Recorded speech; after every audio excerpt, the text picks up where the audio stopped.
সচিবালয়ে আগুন লাগানোর একমাত্র উদ্দেশ্য হলো হাসিনার বিচারকে স্থগিত করা, বিডিআর হত্যার বিচারকে স্থগিত করা এবং 24-এর গণঅভ্যুত্থানে যারা হামলা চালিয়েছিল ওই সকল খুনিদের সকল তথ্যকে মুছে ফেলার ষড়যন্ত্র। এগুলো কেউ খোঁজ নেয় না। সংস্কার করে কোথায় জানেন? পলিথিন বন্ধ করতে হবে আর গাড়ির হর্ন। আমি বলছি রেদওয়ান রফিককে ফাজলামি করবেন না। ফাজলামির জন্য এতগুলো মানুষের রক্তের বিনিময়ে আপনাদেরকে সরকারে বাঁচানো হয় নাই। স্বরাষ্ট্র উপদেষ্টাকে বলছি ভালো হয়ে যান, হাসিনার পরিণতি হবে, হাসিনার পরিণতি হবে আপনার। দায়িত্ব ছিল পলক।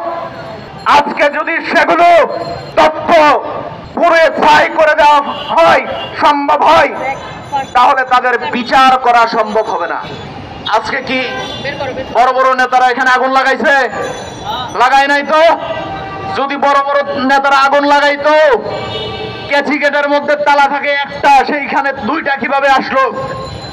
পানির যে ব্যবস্থা ছিল সেগুলোর লাইন কে কাটছে? সিসি ক্যামেরার তারগুলো কে কাটছে? শেখ হাসিনার রাজনৈতিক কার্যালয়ে আগুন লাগছিল, সেই জায়গার প্লাস্টার খুলে পড়ে নাই, ইট খুলে পড়ে নাই, কিন্তু সচিবালয়ে যখন আগুন লাগলো ইট কিভাবে খুলে পড়লো? এখানে কিন্তু আছে, কারণ এখানে ইচ্ছাকৃতভাবে একটি মাস্টার প্ল্যানের পরিবর্তে এখানে আগুন লাগানো হয়েছে, কেমিক্যাল ইউজ করা হয়েছে। অনেক ভাই সায়েন্টিস্ট আছেন, সাংবাদিক ভাইয়েরা এইসব নিয়ে গবেষণা করেন, আপনারা ভালোভাবে বুঝতে পারবেন। সচিবালয়ে আগুন লাগানোর একমাত্র উদ্দেশ্য হলো হাসিনার বিচারকে স্থগিত করা, বিডিআর হত্যার বিচারকে স্থগিত করা এবং 24-এর গণঅভ্যুত্থানে যারা হামলা চালিয়েছিল ওই সকল খুনিদের সকল তথ্যকে মুছে ফেলার ষড়যন্ত্র। বন্ধুগণ, এটিকে হালকাভাবে নেওয়া যাবে না, কারণ আজকে যদি 24-এর গণঅভ্যুত্থানের হত্যার বিচার বন্ধ করা যায়, বিডিআর হত্যার বিচার বন্ধ করা যায় এবং হেফাজতে ইসলামের হত্যাকাণ্ডের বিচার বন্ধ করা যায়, তাহলে ভারতকে খুশি রাখা যাবে। পার্শ্ববর্তী রাষ্ট্র ভারত যে প্রেসক্রিপশন হাসিনাকে দিয়েছিল সেটি বাস্তবায়ন করা সম্ভব হবে। আপনারা জানেন গত 2 দিন আগে ভারতের শুভেন্দু বাবু বাংলাদেশের মানুষকে মশা আর মাছির সাথে তুচ্ছ তাচ্ছিল্য করেছেন, কারণ তারা এখনো মনে করেন হাসিনাকে ক্ষমতায় রাখা সম্ভব। কারণ এখনো আপনারা খোঁজ নিয়ে দেখতে পারেন বিভিন্ন মন্ত্রণালয়ে শেখ মুজিবের ছবি ঝুলানো আছে এবং ওয়েবসাইটগুলো ঘাটাঘাটি করলে খুঁজে পাবেন এখনো হাসিনাকে সরকার প্রধান বানানো করা আছে। এগুলো কেউ খোঁজ নেয় না। সংস্কার করে কোথায় জানেন? পলিথিন বন্ধ করতে হবে আর গাড়ির হর্ন। আমি বলছি রেদওয়ান রফিককে ফাজলামি করবেন না। ফাজলামির জন্য এতগুলো মানুষের রক্তের বিনিময়ে আপনাদেরকে সরকারে বাঁচানো হয় নাই। স্বরাষ্ট্র উপদেষ্টাকে বলছি ভালো হয়ে যান, হাসিনার পরিণতি হবে, হাসিনার পরিণতি হবে আপনার।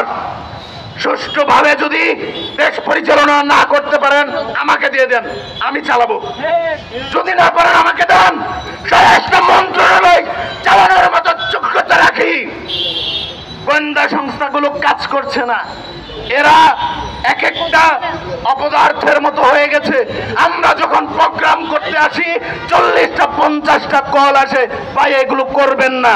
আর তোমরা আঙুল চষো, সচিবালয়ে আগুন লাগে, এটা আমাদের ব্যাক ট্যাক্সের পয়সায় তোমাদের বেতন হয়, তোমরা জনগণের সেবক, মালিক নয়। আমি স্পষ্ট করছি, আবারও স্পষ্ট করছি, গতকালকে আপনারা দেখতে পেরেছেন একজন পুলিশ সদস্য কিভাবে সাংবাদিকদের উপরে ক্ষিপ্ত হয়ে গেছিল। আমি বাধ্য হয়েছি সেই পুলিশ সদস্য এবং সাংবাদিক ভাইদেরকে ঠান্ডা করতে, তাদের মধ্যে সমঝোতা করতে। আমি বুঝি এখনো এদেশের অনেক জায়গায় রন্ধে রন্ধে আওয়ামী লীগ কাপটি মেরে বসে আছে। তারা শুধুমাত্র তাদের মুখোশ পরিবর্তন করেছে। তাদের পূর্বের চরিত্র পরিবর্তন করে নাই, শুধু উপরে যে মাস্কটা লাগিয়েছে সেটি পরিবর্তন করেছে। তাই বলছি, এই ধরনের ঘটনা আমাদেরকে ইশারা ইঙ্গিতপূর্ণ, কারণ আমাদেরকে বোঝানোর চেষ্টা করা হয়েছে যে সামনে এর থেকেও আরো হয়তো বেশি কিছু হতে পারে। আমার এই কথাগুলো হয়তো কারো গায়ে কাটা বিনতে পারে, বাস্তব এবং সত্য কথা। যদি প্রত্যেকটা জায়গা থেকে আওয়ামী লীগকে গাড় ধরে না বের করা যায়, এদেশ কোনোদিন স্বাধীনতা রক্ষা করতে পারবে না। সচিবালয়ের দারোয়ান থেকে শুরু করে উপর লেভেল পর্যন্ত প্রত্যেকে এখান থেকে ওএসটি করতে হবে, স্বরাষ্ট্র উপদেষ্টাকে পদত্যাগ করতে হবে এবং যারা ষড়যন্ত্র করেছে প্রত্যেককেই আইনের কাঠগড়ায় আনতে হবে।